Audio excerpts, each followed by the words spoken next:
Welcome back to The Edge, everyone. This week, UBA dropped a bombshell. No final dividend. And that sent shockwaves across the banking sector. Access Bank released Q1 results with solid profit growth, but surging impairments and no interim dividend. But while banks panicked, WAPCO Lafarge delivered a 101% profit. Seplat dropped a massive 9 cents dividend, and MTN and Dangote Cement powered ahead with solid Q1 results. Oil is surging, inflation is climbing. What does this mean for your portfolio and the next MPC decision? Plus, the NGX extended trading hours and retail volumes just exploded. So let's break this all down for you. I'm delighted to be joined today by two of my regular guests, Oladipo Ajayi. Oladipo Ajayi is Vice President and Head Fixed Income at Chapel Hill Dam. Dipo, welcome to The Edge. Yeah, good day, Dr. Okafor. Thank you very much for having me tonight once again. Right, awesome. And also delighted to be joined by Andrew Esene. Andrew Esene is Head Investment at FCSL Asset Management. Andrew, how are you today? I'm doing well, Dr. Okafor. Thanks for having me. All right, awesome. As you heard in the intro, a lot had happened over the weekend. Let's just get into it. So let's start with the biggest signal of the week. I mean, that's how I like to describe it. UBA not declaring a final dividend. The stock sold off, I think, about 20% or thereabout. I know it was on offer for about 2 consecutive trading sessions, and that wiped out billions of naira. And interestingly, Access Holdings also came under pressure.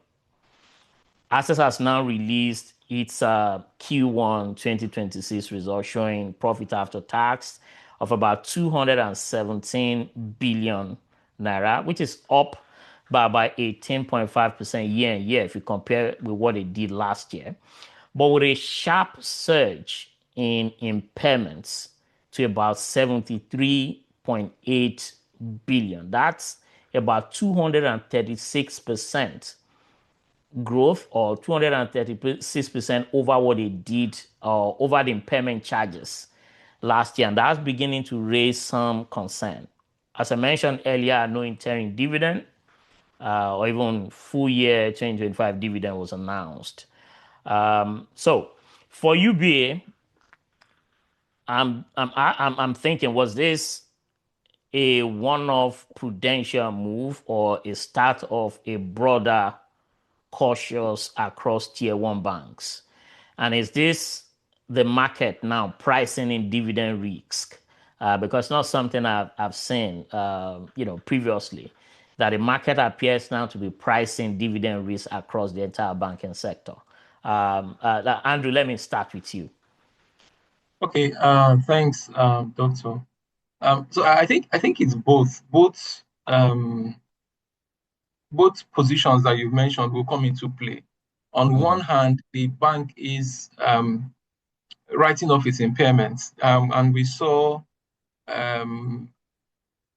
seen other banks do this in the past. We saw First Bank do it as well, writing off its impairments, and I think this was part of the reason, why the CBN was very the word forceful would not be right, but yeah, no, well, in terms of forcing the banks to recapitalize, these impairments have been there, but they had the forbearance of the regulator, to carry this in their books over time. But now they are required to actually make the necessary provisions for those impairments and even write them off where they are supposed to be written off. So we've seen First Bank do the same thing. We've seen UBA do it as well. And then, like you said, so on one hand, it's a one-off prudential move for UBA, but I think the stand of the regulator over time will be that the banks begin to recognize the impairments that they are carrying, and they will be even more cautious in lending going forward. because it will immediately impact their profits going forward. So we will see the banks make the provisions and write-offs, individually, but then it's a signal to the entire industry that is the stand of the regulator in order to not to put at risk the depositors' funds. Yeah, Deepu, I'm not sure. I want to get your reading of this. So we've talked about that of UBA. Now looking at the impairment charges that are assessed, passed for Q1 of 2026. If you decompose those impairment charges, a lot of those impairment charges are coming from loans to banks and loans to customers. What do we make of this? Is this something that we expect that is going to be one-off, or something that might continue for the rest of the year? Well, for me, I think just like what Andrew said, we have a new sheriff in town who is very, very, very, very strong when it comes to some of these policies. He ensures that banks actually follow most of these policies to letter. If you remember, at one time when we had the FX volatility, a circular was released when he actually mandated banks to hold zero NOP Yes. for FX. And I think it's simple that he's trying to do in this system. There are requirements for prudential guidance, and the forbearance in question that we were talking about, it was as a result of what happened in 2020, peculiarity of 2020, and CBN actually allow most of these banks to still carry these baggages and expect them to actually drop it over a period of time. But when the new administration of the central bank came in, they felt that it's very, very necessary for most of these guys to actually throw away most of these baggage once and for all, so that they can actually fly lighter. And I think that's exactly what happened. It's not even peculiar to Taiwan, it's across all the banking sector. We'll see GT has done the same, Fidelity has done the same. We've seen Zenith at RPL last year. Access Bank also took an aggressive chunk of this impairment charge. But when you look at what happened in Q1, I think it has its peculiarity, because when you decompose it, you find that the cost across the business line of banking, they are part of it that have to do with assets holding by the bank in form of security, government security, and some of them, it could have been that they are taking a bet around yield at a particular point in time, and there is actually more like a reversal, and they need to actually take out of their book. And don't forget also that some of these banks, they are still holding some of these instruments that are actually at low yield in their books as to speak. And a lot of them might just look at, let them just take this up a book once and for all. And I think that's one of the things that we'll notice on Access Book. And beyond that as well, also has to do with impairment on risk assets in terms of loan and advancement by bank. And of course, this is not unexpected, because if you are not going to have this, it means that you are not going to go into business of lending. And from banks, and I will not be surprised if we start seeing a bit of rise back into P&L maybe later in the year. Because majority of these loans that were written up by most of these banks, a higher chunk of it actually was actually advanced to the oil and gas sector. And we've seen what has happened to oil and gas sector in this year. A lot of them has rebounded as a result of the elevated prices in the international markets. We understand the crisis between First Bank and Nestor, and how they try to actually take over the assets of Nestor. And these are some of the things that banks are currently doing. And I feel that it's actually the best way to go about it. Clear your book and wait until when you can actually recover some of these funds and write it back into your P&L. And for me, I think when we notice in the book of assets, asset will likely be one of. I'm not saying we're not going to see further impairment charge, but I don't think we'll see anything as high as what we saw in Q1. Okay. Let's get granular with that of UBA, Andrew. So the stock, I think, closed somewhere around 42 Naira, if I'm not mistaken. It's dropped since that no dividend news came about. Now the price to book of UBA is around 0.7 times, and a trailing P ratio of about 2.5. That appears to me like some form of massive discount to peers, and even based on its own trading trajectory or history. The 47% profit after tax plunge to about 405 billion for full year 2025. We understand was largely from a one-off 330 billion provision for FS derivatives that the bank took. But with the Q1 result that was released earlier, we're already seeing return on equity rebounding to about 13 or 14%. The CEO also promising debt recoveries and return to dividend payment later this year. So investors will be, looking out or asking, is UBA genuinely investable at these depressed levels for long-term investors? Or are there still some hidden asset quality risk that may trap value along the line? Okay, I would say for at present levels, the valuation multiples are quite attractive in the sense that we saw, like you say, almost a 20% drop in the price for 2 successive days of 10% limit losses, and then we saw the some interest come in the third day of trading, and we didn't see that 10% drop anymore. So the valuation multiples at this, lower prices unearth more attractive valuations for stocks.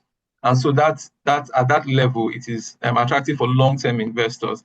And as to the asset quality going forward, I don't think, like Dipo said, I don't think going forward we will see significant impairment charges to their books. Instead, what we'll see will be the write-backs of the impairments that had been written off initially. So for investors that are willing to go long, the current entry price, the current price will present an attractive entry level for them. And then, but in terms of the dividend yield going forward, maybe looking at other peers, we might see more compelling valuations for dividend returns for long-term investors. But particular to UBA, the current price is an attractive level for them. But when put against peers and what the returns would be, maybe they will be more attractive peers compared to UBA.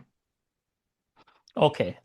So Dipo, let me talk to you about assets now, because I know you've always made a case for why you think that assets holding is underpriced compared to its peers. Now they released the Q1 results. Profit after tax came in very strong at 217 billion. That's about 18 or 19% year on year. But the concern, as I mentioned earlier, is that impairment charges that has now gone up by about 300%. Yes, I understand you said there's likelihood that there may be some write back sometimes along the line. But how do you begin to interpret the mixed bag? Profits after tax jumping, then impairment is also surging. So does that jump in provisions signal some emerging asset quality pressures that could weigh in on the rest of the year? Just like we asked for, we talked about UBA. Well, if you look at the banking sector, when you talk about asset quality, I bet there's not one that you can actually stick around before terms of asset quality. Access Bank has a very good asset quality, and like what we said earlier on, that what we noticed was more like a one-off for me. And again, he also speaks to the capacity of the bank. Imagine the bank has decided not to actually take that huge impairment charge. It means that the profit after tax could have been as high as about 270 billion. And that gives you an idea of what they would have been able to do. And now, considering the fact that this is more like a one-off, and for me, I don't think there's every likelihood that there will be a repeat of what we just seen in Q1. Because don't forget, sometime last year when we had a call, investors call with the management mentioned that they've actually cleaned their books. And like I mentioned, when you decompose what we know to that 70 billion, you tend to see the majority of it actually is on asset holding by the banks and coupled with loan and advance. And I can mention that except you want to actually stop lending, you actually continue to have a situation whereby you need to make provisions. And don't forget that making provision does not necessarily mean that the money is gone. It's based on prudential guidelines. You just need to be strict with it. If there has not been interest payment on the instrument on the loan for a period of time, of course, prudential guidelines require you to actually make 100% provision, and that does not necessarily mean that the asset may not likely perform. But yeah, just but need to at the actually time be you are proactive. making, sorry, Deepo, but at the time you are making those provisions, it means the asset is not performing. That's it, So right? yeah, that's what I'm saying. That Okay. the fact that there's no interest payment on an asset and you need to make full provision does not necessarily mean that the quality of the asset is zero. Because in no time you can actually get to actually recover and actually write back some of this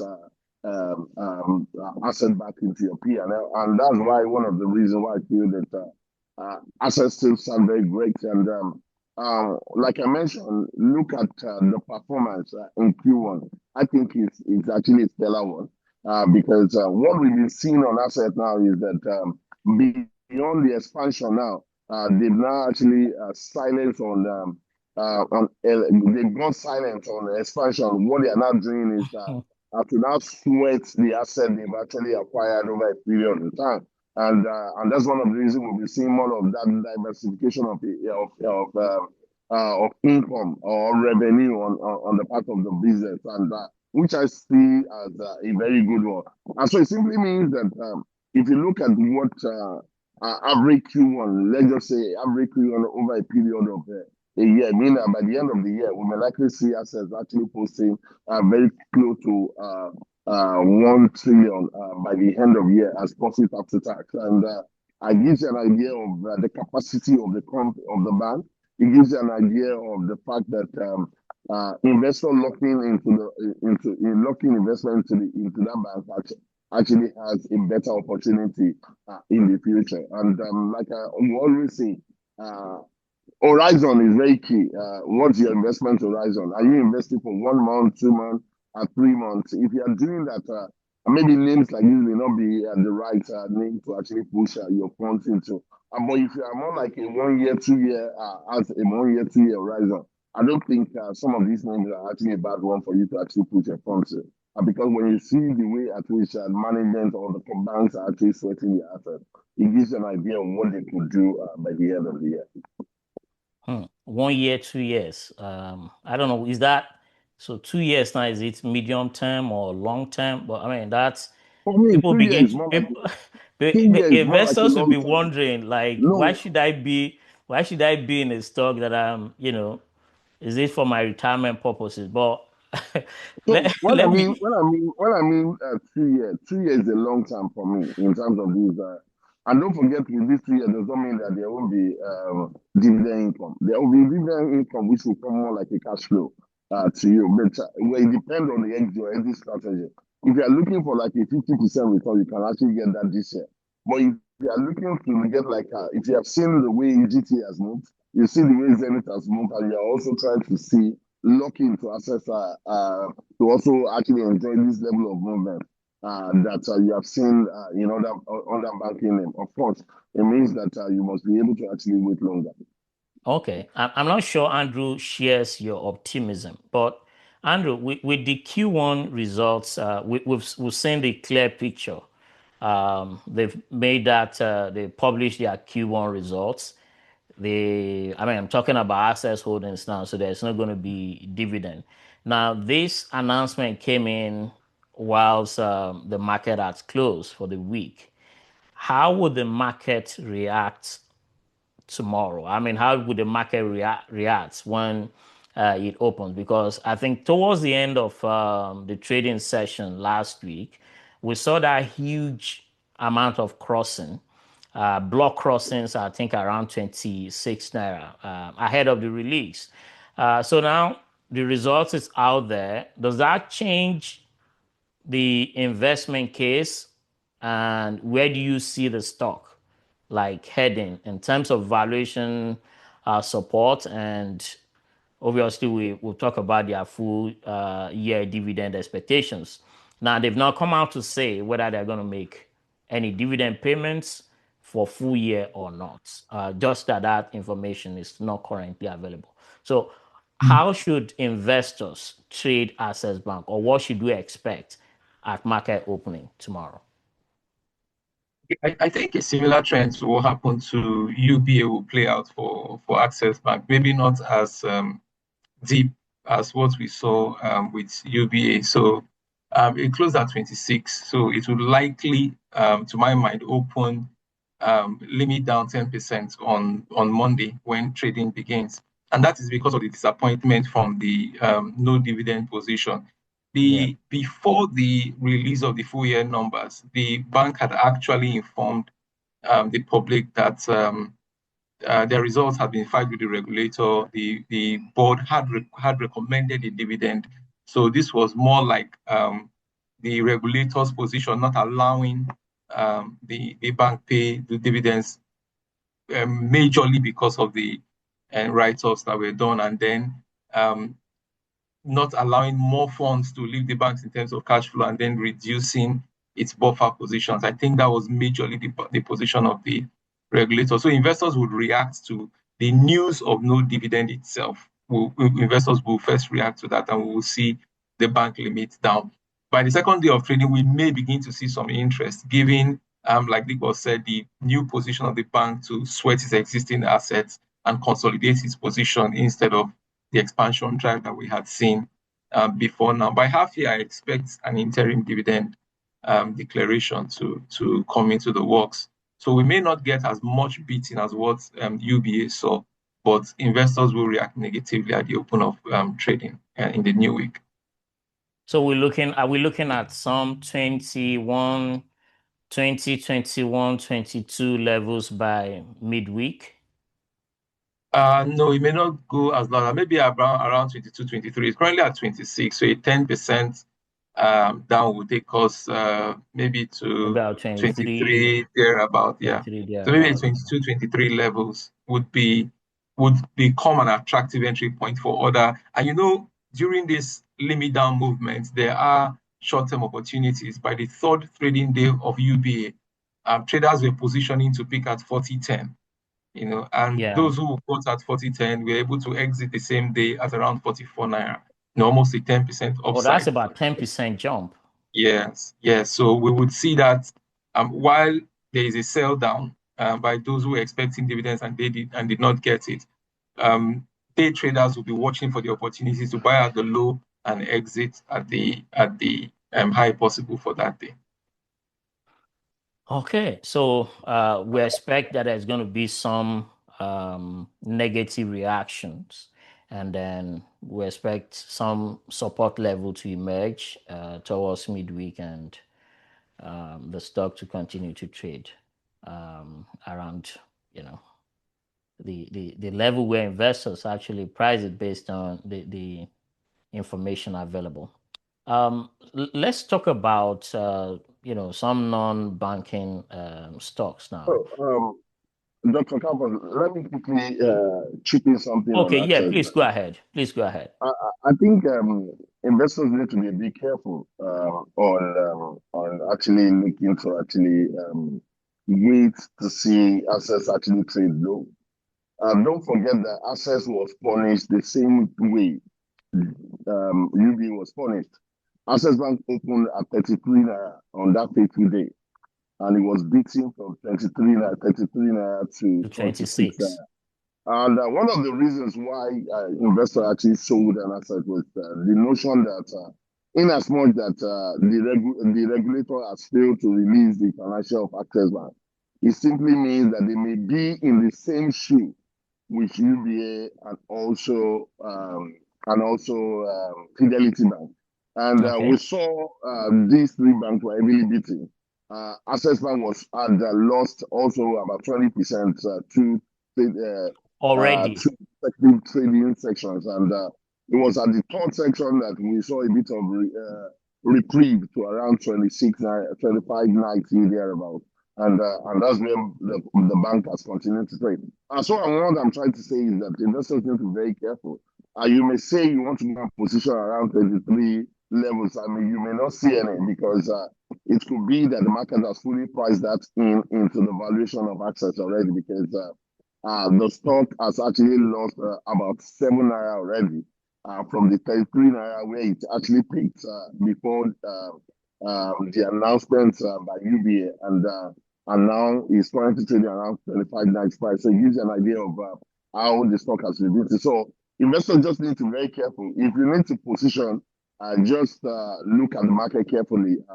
I don't think that, because you could see a 10% down, and by the close of business, the stock is back fully up. And so if you actually strategy, just be very strategic about know your entry levels and go in at your entry level, because you may not see Access trade at 22, considering that it has heavily been beaten by the market already. Yeah, I think that's an important intervention there, since, I mean, seeing that the stock had already dropped from about 33 naira to about 26. So looks to me like, yes, the market has priced in that information even ahead of its announcement. So I think that makes sense, and it's something that we should watch out for in the coming week. So I was going to ask you about, Deepa, I was going to ask you about the non-banking stocks. Now I'm looking at Seplat. So Seplat also announced a strong Q1 2026 results. The profit after tax came out, I think, about 52 or 53 billion. They also declared an interim dividend, I think about 5 US cents. And they're also having a special dividend that's going to total about 9 cents as well. So this is sort of a massive 96% jump if you compare what they did in Q1 of 2025 compared to what we have now. And also, at the close of market last week, we saw another huge block of about 2 million naira, about 2 million worth of Seplat stock that was crossed, I think, around 11,495. What does this mean generally when you see this amount of generous payouts by, a company like Seplat, with the amount of cash flow that is now coming in? Is it some management bringing out, trying to instill that confidence because of the current oil price environment? Or is this a kind of shareholder return we will see more of upstream players, and how attractive does investing in Seplat mean for investors right now? Well, based on what we saw from the results of Seplat, I don't think it's something surprising, because when you look at the bonanza still going on in the oil and gas sector, gives you an idea. Sometime last week, the oil price surged above $120. So it gives you an idea of the level of revenue and the kind of profit that's actually accruing to players in that segment of the market. And also, I think it's thoughtful of the management of Seplat to actually declare such level of dividend, because how else do you actually compensate your investors for them to also benefit for the level of increase in revenue and level of increase in profit that are actually accrued to the company. And we know Seplat to be a very strong name. in terms of his diversification across the oil and gas sector. Beyond the crude oil, they also have high level of gas production, which you and I know that it's also printing cash currently in the market. So we are not surprised about the results. And for me, Seplat still remain in a very strong name. It's more like it's still a signature of all heights.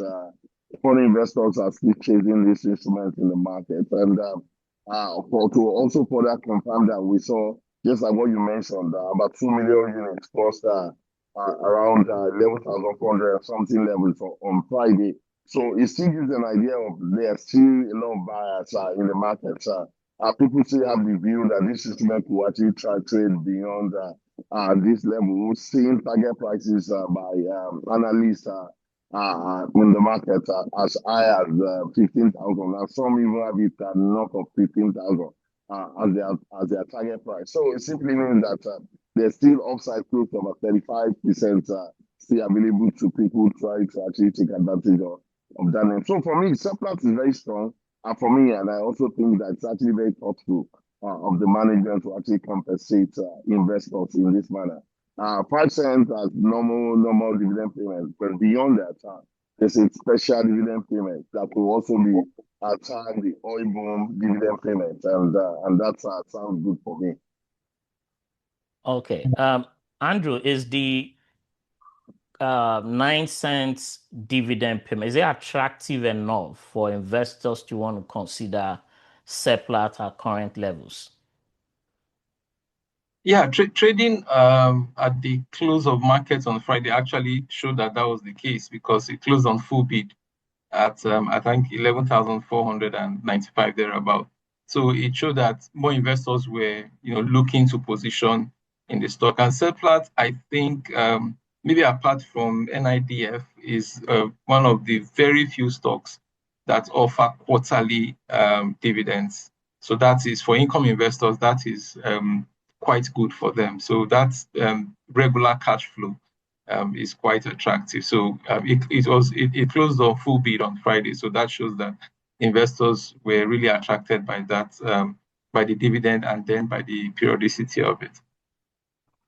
Okay. I mean, we'll see how it goes. You said it closed on full bid. Deepo says, based on analyst expectation, there's still potential 30 to 35% growth in the share price. So we'll see how that plays out this week. Let's switch gears a bit, Andrew, and talk about Lafarge Africa. That's WAPCO. So they also dropped their Q1 numbers. Revenue came up, I think, about 35% to 334 billion naira. Profits doubled to about 97 or 98 billion naira as well. And we've seen absolute movement. I mean, the stock has been on fire. I think last time on the edge when we're having that discussion with Deepo, he also mentioned the fact that we might see continued interest in the stock. So, sorry, Andrew, what's behind this surge? Is it just the numbers that we're seeing? Is it what's behind the surge, and is WAPCO the multi-bagger retail investors should be piling up right now? I know the stock was on, I think, what was it, growing about 10% or thereabout for about some trading session, but I think the rates of increase in price has kind of slowed down before the end of the week. Yeah. So part of the investment thesis for WAPCO, since the acquisition by the Chinese Waxing group, and given the level of let me say Chinese infrastructure activities across Nigeria, the expectation was that WAPCO would benefit significantly from the activities of the Chinese infrastructure development across the country. So that thesis drove a lot of interest for WAPCO. And also given the fact that its peers, the Dangote Cement and WA Cement, were trading at higher multiples and higher prices than it. So it was the go-to stock in the cement space. If you wanted to play in the cement space and you wanted to enter at a low level, WAPCO was the stock you would consider. There was also the expectation that maybe there could be a delisting in the cards, that the new majority shareholders would want to delist it from the exchange. And typically when that happens, you offer a premium to what is currently trading at. So that was a play for short-term traders. The high infrastructure engagement with Chinese activities was another play. And given that as we approach election season, we see a lot of infrastructure development, a run to complete projects, so that politicians can use that as a bargaining chip with the people. So all of that came into play, and it fed into WAPCO positively. So if whether investors should be chasing it at this time, we really would not advise investors chasing stocks that are selling at historical highs. There will be a pullback, there will be some profit taking, and then that would be the opportunity for investors to come in. But the future still looks pretty bright for investors in WAPCO. Okay, Deepo, the last time when we had a chat about this, about WAPCO, one of our viewers did send a question I was asking. I know we'll get to the question and answer segment, but I thought we can also talk about it here. One of our viewers did send a question and say, are you not concerned that the Chinese owners now might want to take the stock private? So when a company goes private, what usually happens, and I know they acquire the stocks at a premium. So what's that expecting? What's the premium like, judging by the stocks that we've seen taken private in the recent past? Well, there are metrics to calculate some of these things, and at the end of the day, the minority shareholder also have capacity in terms of to negotiate and in terms of the exit price. And for me, sometimes these are some of the strategies that some of the traders actually take advantage in the market, where you look at some names and you feel that they might likely be going private, and you can actually lock in at the early levels. I remember something like it happened on flour mill.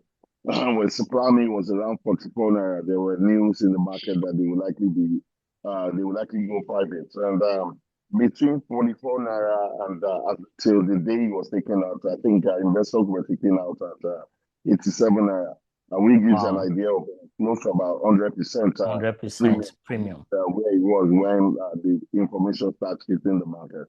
So for investor, it's a plus for you if the company decides to actually take it private, because it simply means that you will be compensated for actually holding the names, because at that particular point in time, you are expected to release your holding, and for you to release your holding, of course, premium will be paid above where market is trading, and so I think it's actually a very good one for holder of WAPCO. If at the end of the day, the Chinese also decided to actually take the company private, because it simply means that they will actually delist at a premium, which is actually a very good one for people who actually holding the instrument. Okay, staying with you, Deepo, MTN also released their Q1, and that was explosive as well.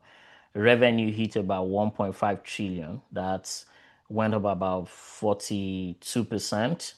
After tax profits grew about 166%. That was massive. I think that came in around 355 billion. And we also had about 2.3 million new subscribers added. So they're doing well.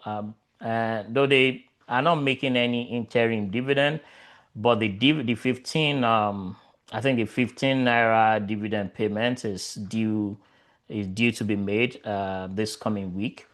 But we're also seeing clear reinvesting opportunities for the company. So at current valuation levels, is MTN like a defensive play in an inflationary environment, or is it still exposed to some downsides if consumer spending begin to weaken? Well, for me, I think any day, any time, I will go long MTN, and I've mentioned on this program several times. And I think the last time I picked MTN, I picked Lafarge, some of my to-go instruments. And like I keep saying, MTN is always pretty cash. MTM is one of the companies that actually had negative shareholders fund during the FS crisis. And within one financial year, actually cleared their books and they went back into dividend payments. And so it gives an idea of what the companies are currently doing. When you look at their results, I was telling someone that MTN result will be north of 300 billion. And my view was premised on the fact that last year, they printed about 160 something billion, if I'm not wrong, around that level. And don't forget, then that was before the full implementation of the 50% increase in tariff. And so when you actually factor that into this year revenue, of course, that would take you very close to about 300. And also considering the fact that there've been there've been expansion in terms of customer base, and which we feel that one way or the other will further increase their revenue generating capacity. So for me, I think MTN is very strong. It's a defensive stock. It will weather the storm any point in time. Whether there is a downturn in economy, MTN will still print a very good result. And a sample is during COVID. And I think MTN is one of the companies that actually weathered the storm during that period. And while everyone is actually caving in, MTN still came out in flying colors, considering the fact that people will need to actually work remotely, people will need to actually load data, people will need to likely to be online. And while you are doing all this, don't forget that it's more like revenue in the pocket of MTN. So for me, MTN is a very good name that anyone should have in their portfolio. Currently, it's trading around 900, I will buy MTN at 900. But don't forget, I'm not a 3 month investor. So if you are a longer term investors, you have a 1 year, 2 year horizon. I think MTN is one thing that you should have in your portfolio. Because I won't be surprised if by the end of the year, the name is actually trading around 1,500. That's about 50 or 60% jump. But Andrew, are you that optimistic with the projection that Depot has for MTN? And would you be adding MTN to your portfolio at current levels? Yes, I would. And the driver for that would be, like I mentioned, the 50% tariff hike. We've only seen that come in Q1, I think, or Q4 and Q1. So by the time we see the numbers coming for half year and for full year, we'll still be comparing that with levels in 2025 where those tariff increases were not in place at that time. So the jump would be very, the jump will be very significant, and that would draw investors into it. I don't think consumer weakness in consumer wallets will significantly impact the spend on MTN. So there are still drivers ahead of the stock, and then not just on existing customer base, they are also increasing the customer base. So we would definitely do that. I'll definitely be adding it to my portfolio. Yeah, I know we don't have, or we've not analyzed the amount of subscribers or that major communications company have. They actually did about 2.3 million, which is significant, but it would be nice, maybe we can check sometimes later to see what the number the that others so that Airtel, Glo, and all that, to actually see whether they leading the other players in the industry. Okay. So Andrew, if you look at other results that were released during the week, we also had Dangote Cement as well coming. Their revenue was up about to about 1.2 trillion. That's about 20% growth in revenue. We saw strong volume growth as well, and we are also seeing what it looks like on the company's earnings per share.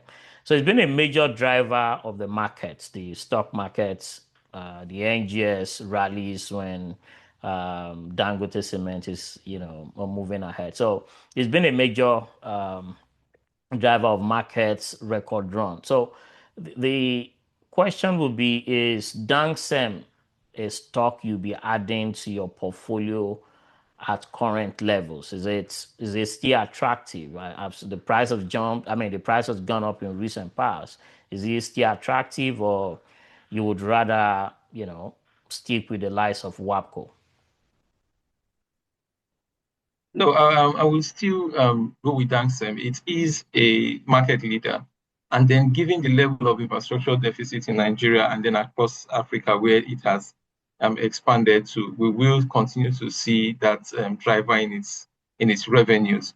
The company is also executing a share buyback program, and that has also contributed to the increase we saw in its share price. So given the level of its demand and the internal buyback program that is at play, and then also given that the stock is still trading cum div, declared a dividend of 45 naira per share, which is yet to be the stock has not been marked down for that. So there's no reason why. Yeah, there's no reason why it's not a good investment to make even at current levels. Okay, Dipo, I'm not sure what you think about. Is Dangote Cement today, is the market pricing it as some growth story, an inflation hedge, or a defensive asset? Well, over time, if you look at Dangote, one way or the other, he has been more like a portfolio stabilizer. If you look at the level of contribution to portfolio, and like Andrew has mentioned, there's huge infrastructural deficit in the country, and just last week we saw the Minister of Work announcing really loud projects. They are currently working on aggressively, and these are multiple projects. And what's very fascinating is the fact that most of these projects are concrete road. And when you're actually building concrete road, there are three names that you go to: Dangote, Lafarge, and Boa. But when you want to now look at it in terms of market shares, of course, Dangote now rank ahead the two other pairs. So it gives you a picture of who has the higher chunk of this meal. And so with that, when you look at it from that perspective, then it gives you an idea of the reason why you should have names like Dangote in your portfolio. And for me, I think the convener of the business is very, very, very, very innovative. And why I said that, because I remember sometimes many years ago, he piloted this concrete road just to actually show the government how it looks like and the durability of the road, and that is just a way to actually get government to see and buy into that vision. And now government has fully bought into the vision because they've come to understand that the initial cost that will be cost demanding, but the cost of maintaining this asset over a period of time will actually drop, and which is more like a plus to the government. And I feel that this will continue from government to government, considering the level of infrastructural deficit that we currently have in the country. And in as far as this continue, it means that Dangote will always be in the leads of the people. And if Dangote is the lead of the people, it gives an idea of the reason why you should also be party to the holder of this instrument in your portfolio. So for me, I think it will actually help to actually stabilize your portfolio. Okay, so Dangote Cement is a portfolio stabilizer, so more of like some defensive assets, as you've heard there. Let's switch gears a bit and look at some macro news out there. So we've seen surge in crude oil prices, no thanks to the conflicts going on in the Middle East, and companies like Aradel and Seplat are benefiting from this.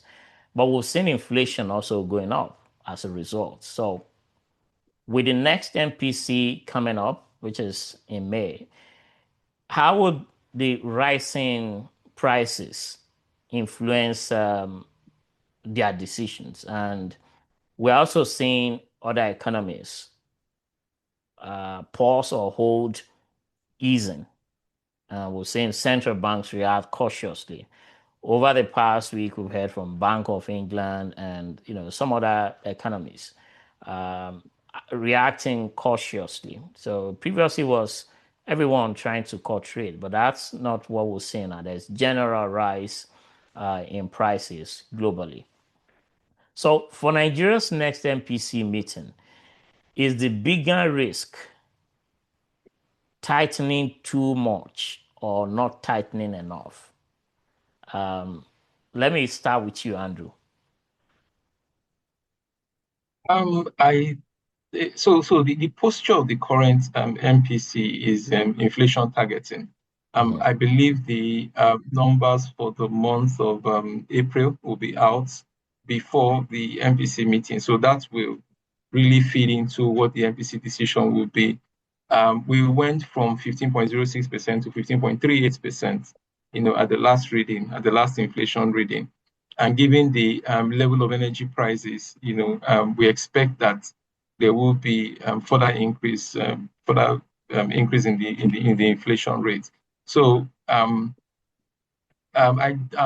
not sure the MPC will be at the last meeting the rates were held at their current levels at 26.5%, but so it's either between a hold or a moderate increase just to tally with what the inflation reading is for the period. So I think that will be the body language of the MPC, given that the guide that had been the reading of the public concerning their position is always inflation targeting. So if we see further inflationary pressures above the 15.38%, which is likely, then we will see the MPC also tilt in that direction. Okay, Dipo, let's have your intervention here. So please add this to your consideration. We are within the election season, and we know how all this play out. There's going to be increased spending, and that obviously is going to fuel inflation as well. And that's in addition to the general rise in prices because gas fuel prices are up. Do you anticipate a rate hike at this upcoming MPC meeting? Well, for me, I think I'll be surprised if there's a rate hike. And my view is premised on the fact that we currently have huge headroom. When you look at where the policy rates currently stand, 6.5 and inflation at around 15.38, and so it gives you an headroom of over 1,100 basis points. And one of the reasons why the monetary policy guy will not do this in the month of February was because of the expected global crisis. And they also mentioned global instability as one of the reasons why they need to be very careful. And of course, we've seen truly that they actually told the right part, because I'm sure a lot of investors were surprised because people were expecting like a jumbo or a massive rate cut in the month of February. And but the market was half of that, and here we are now. And so we're looking back, we felt that they actually make a very good decision for not actually cutting rates. But maybe if they are going ahead to actually cut rates massively in the month of February, of course, I won't be surprised with a policy somersault at this current period. And but when you look at where we are in terms of the policy rates, and you're looking where inflation points at the month of March, I think it will be too aggressive on the part of the policymaker to actually toe the line of actually increasing rates. If you can say that you wait till the month of May to actually see whether you need to do any rate cut, of course, it will not be wrong to say you wait till the month of July to see if there will be clarity on the fact that maybe you need to further tightening or you need to actually continue to maintain status quo. And what's currently fueling the current crisis, we all know. And so it's something that could actually be resolved overnight, and we may likely see market return to status quo. Because currently, what's actually pushing this inflationary pressure is more like the current the crude oil prices in the global market. And if sanity returns to the Strait of Hormuz, of course, it gives us an idea of what could actually happen overnight to oil price. And if something happens to oil price overnight, it simply means that we'll likely see this inflationary pressure actually simmer. So for me, I think it will be too hasty for them to actually make any call around actually increasing rates. We've seen them actually to different lines to actually keep inflation under there and under the tool. And one of the things is to continue to visit the market regularly on a weekly basis, just to actually reduce the level of liquidity in the market. For me, I don't think currently what we are seeing is more like demand pressure. I think it's more like the pressure coming on the supply side. Okay. I think in addition to this surge in crude oil prices and all that, is a recent development now that the United Arab Emirates is going to be leaving OPEC and OPEC Plus. And I think they've actually left because they gave that announcement that they were leaving 1st of May, right? So they already left. Now, and they are the biggest, one of the biggest, I think they're actually the biggest crude oil producer to ever leave the cartel since its formation. I know this is going to weaken OPEC's grip on global supply at a time where Nigeria relies heavily on stable oil prices for revenue. So UAE has significant spare capacity. They're targeting about 5 million barrels per day by 2027, and they can actually ramp that up once they are no longer bound by OPEC plus quotas, and that's potentially adding about 1.6 million barrel per day in the medium term. So this is going to be significant for Nigeria. So my concern, and I'm sure any other person watching these investors, policy authorities and all that will be looking at this. How concerned are you that this could lower long-term crude oil prices and pressure Nigeria's earnings and foreign reserves? Yeah, deep one. Well, yeah. Okay. The issue in hand around the UAE actually leaving OPEC and OPEC Plus. I think it's come with a lot of crisis in terms of there will likely be excess supply into the market. This will lead to drop in prices. This will lead to OPEC losing its teams, its grip on the regulation of the supply to the market. More people will likely want to toe that line, knowing fully well that, of course, UAE has left and they want to go out there to actually pump as much as they can pump. Of course, every other person can actually follow the same line to go out there and pump as much as they can pump. Russia can actually pull out and say that they want to go out there to actually pump as much as they can pump. The end goal is that this will actually drop price in the global market. And this is not totally positive for Nigeria. And why I mean it will not be possible for Nigeria, it's positive for Nigeria because our FX revenue actually, all from the oil and gas, revenue from the oil and gas actually account for about close to about 85 to 90% of FX revenue. FX revenue, right? It simply means that we are not well diversified in that segment of the market. And what it will mean is that that will further drop our FX generating capacity, which will likely actually affect our capacity to actually meet the need for FX by locals or foreign guys that may likely need to actually exchange naira for dollars. And what that will also mean is that it can actually put pressure on the naira, and we may likely see naira further depreciate. And but the good side of it is the fact that the drop in price will actually drop inflation. It simply means that the cost of buying gas at the station will actually drop in the same manner. And that will also mean that it will reduce the cost of actually controlling inflation on the part of the central bank. There may not be need for them to continually come to the market to actually issue more bills to actually mop up liquidity in the system. So when you look at it, so it comes like a blessing and it comes like a cost on the other side. But when you look at the overall, it will actually put pressure on FX. And that's one of the reasons why we await how central bank will need to actually tackle it. But the good side of it for me is that Nigeria is currently in the good book of most investors as we speak currently.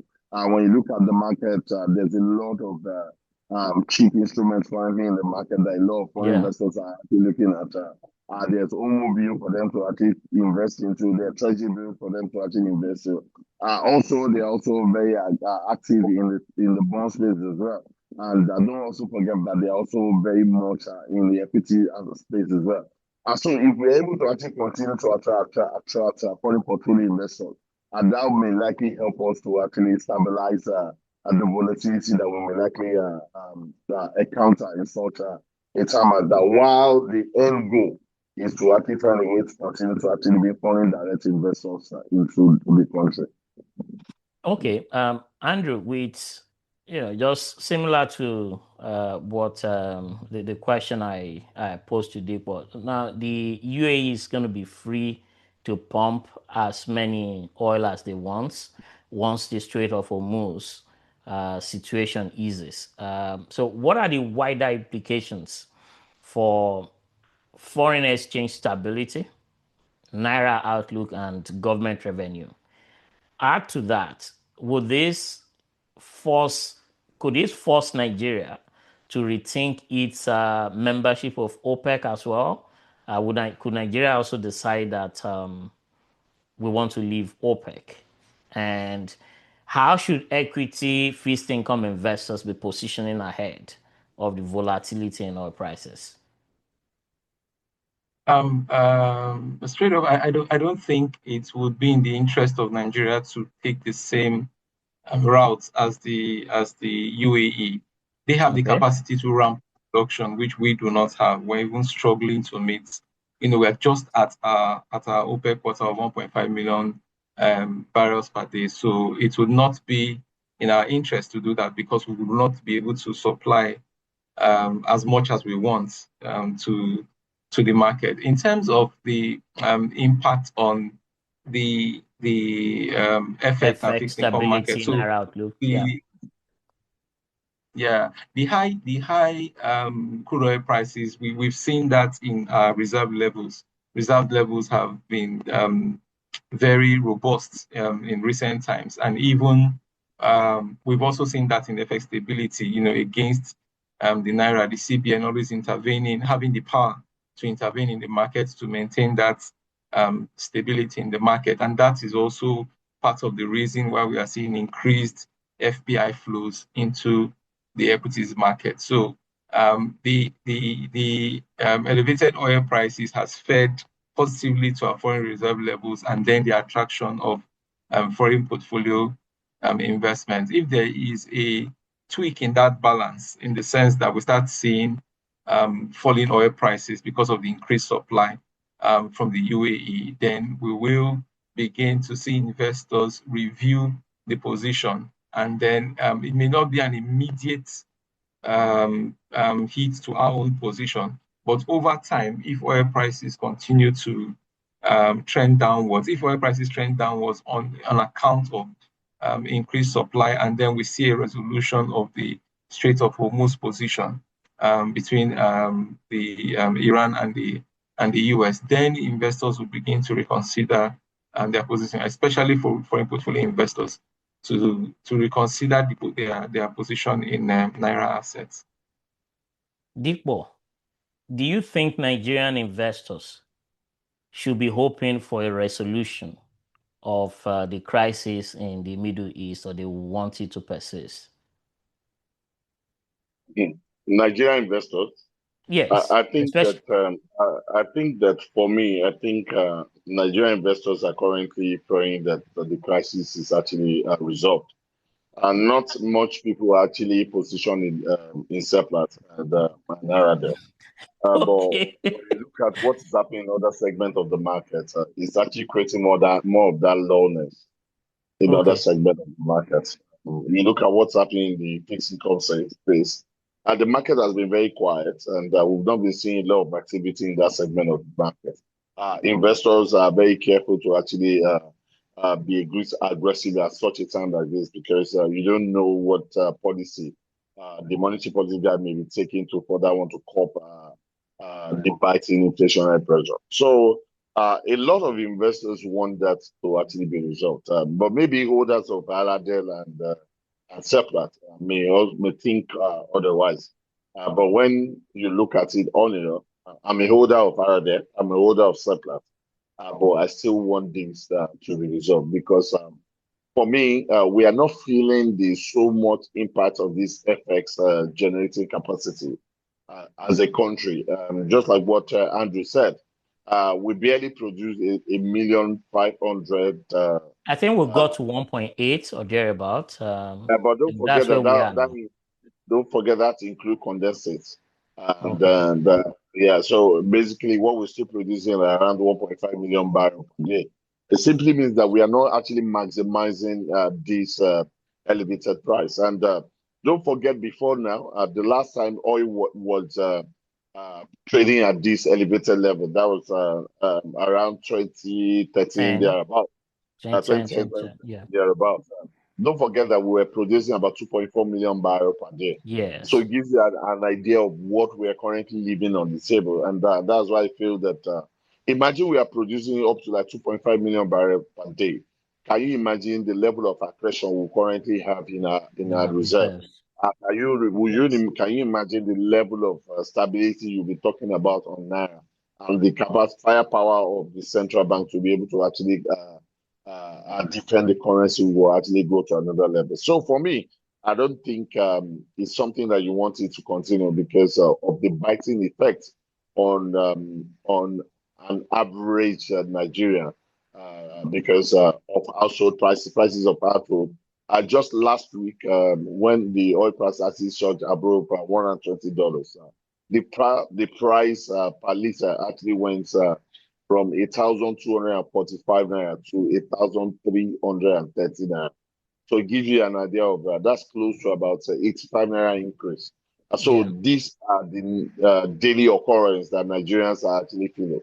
And these are some of the things that we're actually feeling into the inflationary pressure that we're currently seeing. And you don't want to get to a level where you have to force the hand of the monetary policy guide to actually go back to the era of actually aggressively increasing policy rates, which will further tighten tighten household spending. And for me, I don't think it's something that we want in such a time as this. Yeah, I'm sure you understand why I'm asking that because with high crude oil prices, we don't seem to be benefiting. If crude oil prices were to decline, we would certainly not be benefiting because if crude oil prices come down, we'll see pressure on Naira. Okay. So for me, it depends on how much down the crude oil we're talking about. If the crude oil price comes to around $5, I think that more like a stable level for us. Okay. That's still going to be above the 2026 budget. Exactly. And one way or the other, that will actually drop the pump price to as low as about 700 or 800 naira per liter from the current 8,330 level. So it gives you an idea of how we can actually change the trajectory of things. So for me, I will pick oil price at 75 naira and then oil price $75. Yes, sorry, $75 than oil price at $120. Okay. Just one more question, Deepo. What's been happening in the fixed income space? I know you touched on it briefly when you were responding to these high crude oil prices, FX stability, and all that. The market has been quiet for the most part. Last week, when we had a chat, you projected that the bond auction was going to come in. The bonds were going to be issued somewhere below 16.7, and I think the highest instrument came in at 16.59 or thereabout. So the market has been quiet, but we've seen upward movement north of 16%. Do you think that the market is waiting to break the psychological 17% yield level, or you don't expect it to go beyond 17%? I think that 17% is more like a cap that market's currently seeing. Okay. We've seen several times where market is trying to actually breach that 17%. We've seen a lot of transactions going in around 1685, 1690. So I think to actually break that psychological level, you need strong market information. It's not something that can, like I mentioned, market has been very quiet on the back of the crisis in the Strait of Hormuz. That's actually been affecting the macros space. Inflation trajectory has changed. Don't forget the market was very vibrant at the beginning of the year because the expectation was would likely see a lot of rate cuts. Imagine that there was no crisis in Strait of Hormuz. Don't forget that by now we are expecting the next MPC meeting this month. You can have an idea of where most of the bonds instrument would have been trading because we're expecting to see more like a jumbo rate cut by the month of May. But a lot of things has changed, and that's one of the reasons why market has been very quiet. Nobody's out there trying to take risks. And like I mentioned, told you last week that the DMO will likely cut their lottery. Yeah, and that's exactly what happened at the auction, because the DMO is also very conversant with market, and they're also very careful to actually borrow at elevated levels.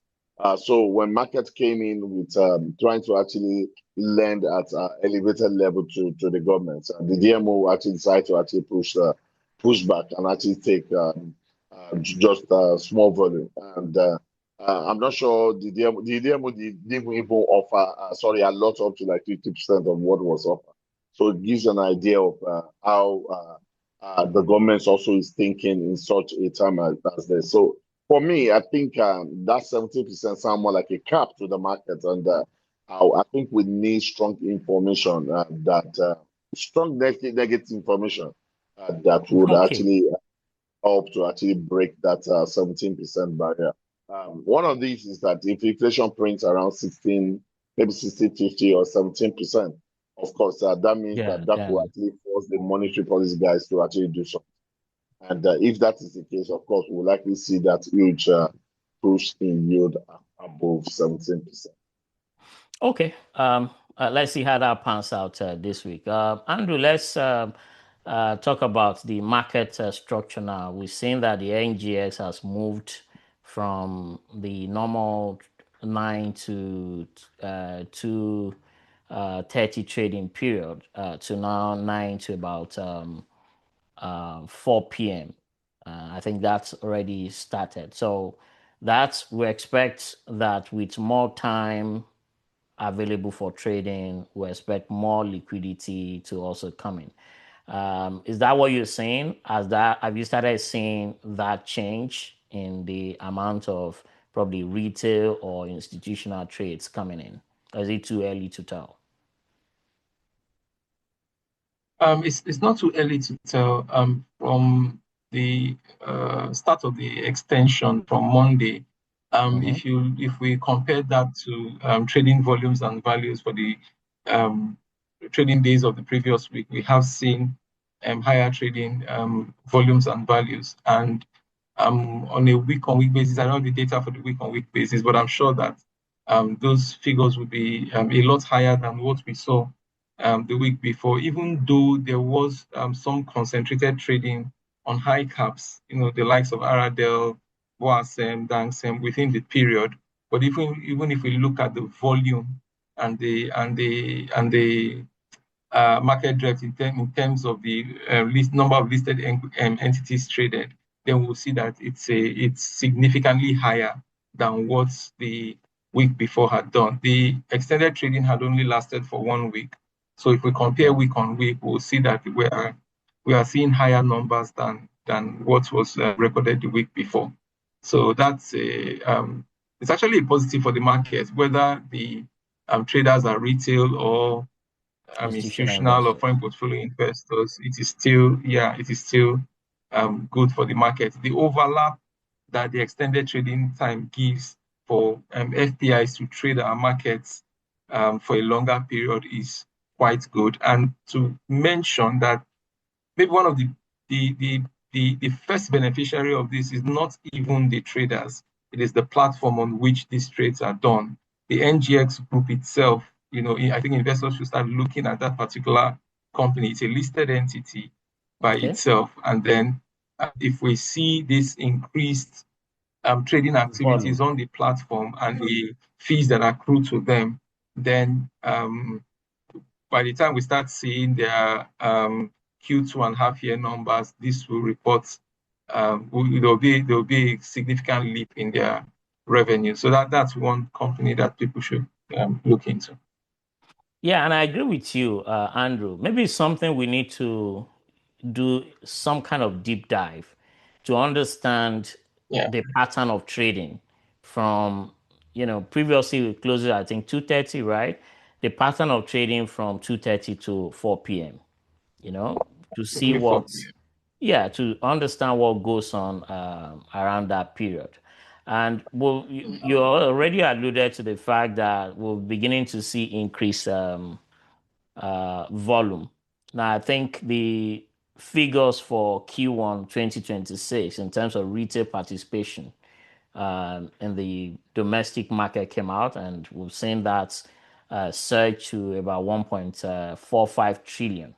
And it kind of doubled what we witnessed in 2025 when Q1 results, Q1 retail participation figures came in about 679 billion. So that's obviously helping to push the total amount of transactions out there. And I think that total amount of transactions currently, I think about 4.15 trillion for Q1. So for full year 2025, that amount was actually about 3.65. So we're seeing something significant taking place this year. So with the extended trading hours now, the live and the platforms that you talked about, it's something that investors need to pay attention to. So, but the question would be is this the start of some form of structural retail boom,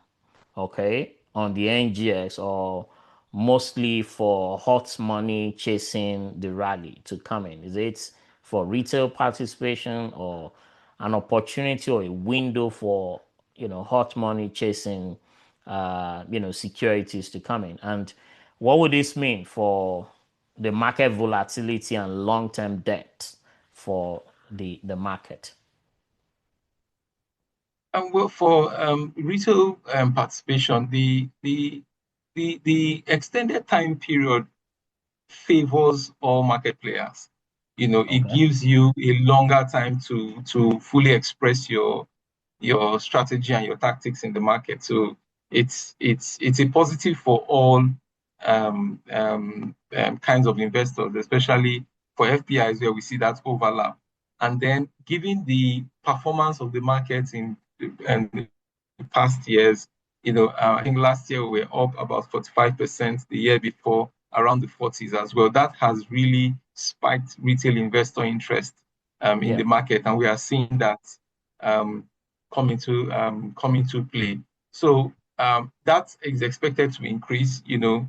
Nothing sells like good success. So everybody wants to be a part of what they felt they have missed out of the previous year. So that has continued to feed into the market. As to if this is going to be a long-term play, it really depends on the performance of the market. Retail investors are very quick to, jump in on the bandwagon and also jump out when things are not looking too good. So prices have seen, the market is up over 50% year to date. So the news out there, the feelers that investors are getting on the retail side especially is positive, so they are jumping in, and the extended trading period just serves that. It helps them to execute more. There's the tendency to overtrade, especially for newbies in the market. Just as long as the market is small, they just keep churning their positions. But all in all, it's good for the market. For institutional investors, for FPIs, it's good for the market. Okay, Dipo, let's have your take. What do you think? I mean, how do you read these extended trading hours, looking at the structure of the market and the growth of the market long term? Do you expect deeper price discovery, more foreign inflows, and how should retail investors and institutional, would it adjust or would it influence the timing? For instance, whether it's going to be early in the morning, in the afternoon, or late for institutional investors. How do you see this panning out? Well, I think the main purpose of doing that is to actually further increase the number of trades, the volume of trade, the value of trades, the NGX. And just like what Andrew mentioned, we've seen a bit of increase in the markets just last week. And I think towards the end of the market last week, we saw a bit of a numbers of crosses. And these are actually big volume. And could it be that one of the reasons why these three were able to actually cross through the market was because there was extended trading time? Because maybe if the market has been closed earlier, this transaction, and don't forget that it also opened opportunity for people in other time zones to be able to actually play in the market. I take, for instance, investors in the US. Most time before they wake up, market is closed. And a lot of them now have time to actually look at what is happening in the Nigeria equity space. And they can also make decisions within that time and also participate in the market. So it gives you an idea that there have been more investors actually onboarded into the market, considering the extension of time. I see it as a positive one to NGS, which also confirmed the fact that the revenue generated by NGS last year will not be compared to what will likely be posted this year, considering the number of trade, the improvements in trade, and also considering the increase in prices of some of the services that we have seen in the market. So I feel that most FPIs, we may be seeing most of them coming later into the market because some of them will actually wait until when the people in other clients actually wake up, so as to see how they will actually trade the market, considering what's currently happening. In the FX market, there are three key market timing. When the market open in Asia, and when the London market open in the morning, and when also the United States market open around in the afternoon. I'm talking about Nigerian time. When the United States market open in the afternoon, what normally happens is that there's a bit of volatility around that noon, considering that there's existing trajectory of the market at a particular point in time, and there's new news that is coming in from the American market.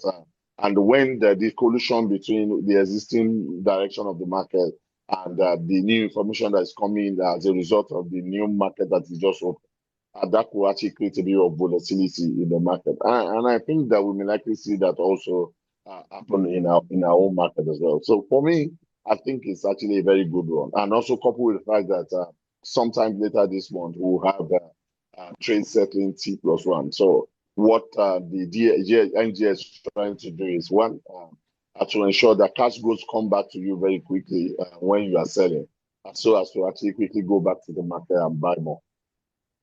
Yeah, that's true. I think that is taking place. Is the May 29 or thereabout. I think that's the scheduled date for that one.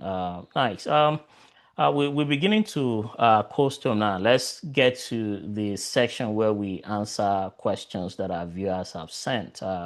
So thank you all for sending these questions. Please keep sending your questions, making comments, like this video, and share with your communities. So, so the first question here is from Eric Sila. It says, great insight. I'm just wondering, isn't your analyst concerned that Chinese guys may want to delist WAPCO? I think we already answered that question. So let's move to Christian Ohagbo. It says, please, how is Oando? Is it good to buy? What do you guys think? Is Oando a good buy? I currently don't cover Oando in our equity universe, so won't be able to comment on that. Deepa, what do you think? Well, I think for Oando, and it's been a big concern to investors in the market that such a time as this, when oil prices at elevated levels, market is not actually buying Oando aggressively. And don't forget that Oando also play in the upstream, which also means that they are also benefiting from this higher oil price. But the concern is the trust in the management of the company, and I think that has been the biggest concern. A lot of investors don't have that big trust in the management of the company. Oando is likely come to the market with a rights issue, and that will also be one of the reasons why investors are currently shying away from it. Because if you are coming to the market with a rights issue, then why do I need to buy now?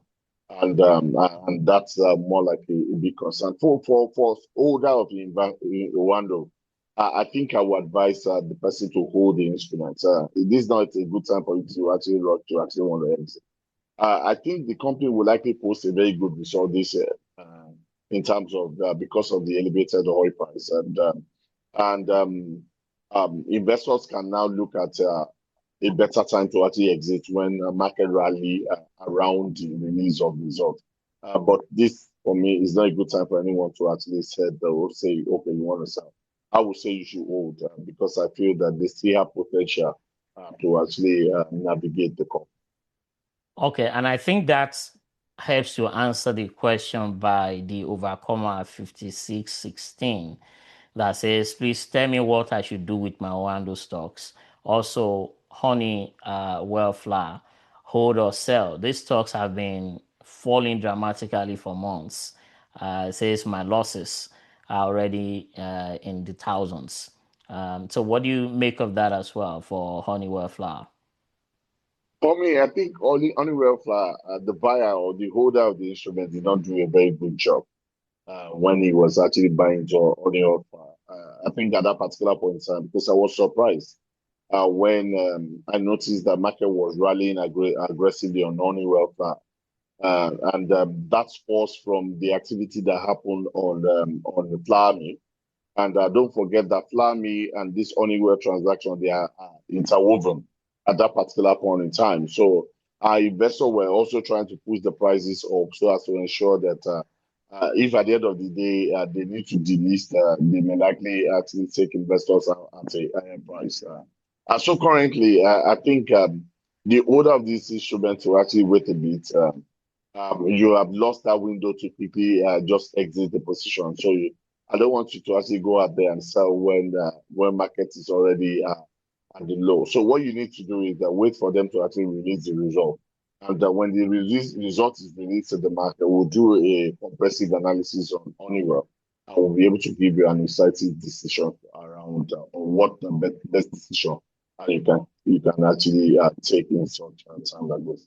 And that's one of the reasons why we always say that when you see a rally on a particular name, and don't just join that to become a bandwagon. Try and do a bit of finding so that it won't be that you are gambling rather than investing. Like we already mentioned, there's a thin line between investing and gambling. If you have not done your job very well, you may end up gambling rather than actually investing. That's it. You may be actually gambling rather than investing. Andrew, what do you have anything to add about Honeywell? No, like I said, we are waiting the quarterly earnings of the company to determine its current position. given the position, there were news about maybe a potential merger between Honeywell and Flour Mill, but that has not been confirmed yet. But we need the earnings of the company to be able to update our current position. Okay, I think thank you. That's the number of questions that we have. Thank you, Dipo Ajayi, Head Fixed Income and Vice President at Chapel Hill Durham, and to Andrew Esene, who is Head Investment at FCS Asset Management. It's been a wonderful time having this discussion with you. Thank you for your elaborate and insightful analysis as always. Thank you very much, Dr. Thank you very much for having me tonight. All right. And thank you everyone for watching. Please like this video on your way out. Please subscribe to the channel. Send in your questions. Make any comments you want at the comment section and share this video with your communities. We are out and we'll see you soon. Bye.